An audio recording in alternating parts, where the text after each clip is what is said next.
I know nothing except the fact of my ignorance.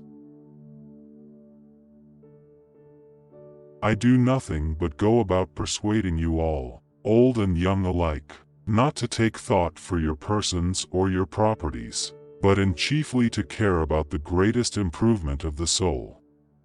I tell you that virtue is not given by money, but that from virtue comes money, and every other good of man, public as well as private.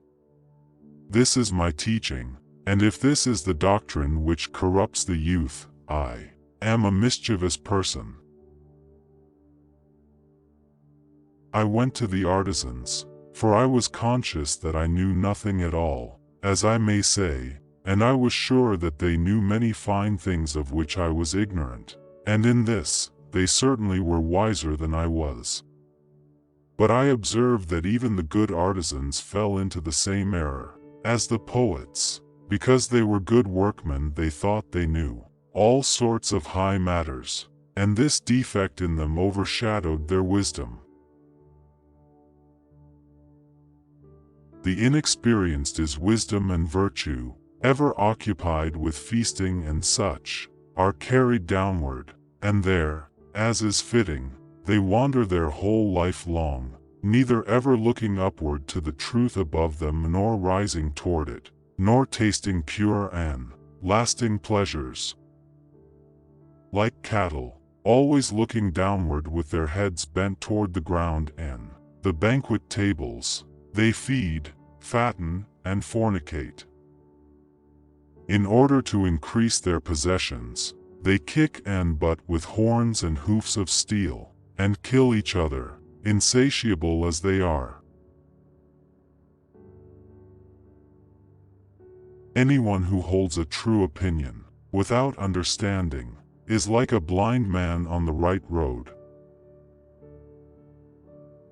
In every one of us, there are two ruling and directing principles, whose guidance we follow wherever they may lead, the one being an innate desire of pleasure, the other, an acquired judgment which aspires after excellence. Let a man be of good cheer about his soul, who has cast away the pleasures and ornaments of the body as alien to him, and rather hurtful in their effects, and has followed after the pleasures of knowledge in this life, who has adorned the soul in her own proper jewels, which are temperance, and justice, and courage, and nobility, and truth. In these arrayed she is ready to go on her journey to the world below, when her time comes. An unexamined life is not worth living. One thing only I know, and that is that I know nothing. To find yourself, think for yourself. True knowledge exists in knowing that you know nothing. When the debate is over, slander becomes the tool of the loser.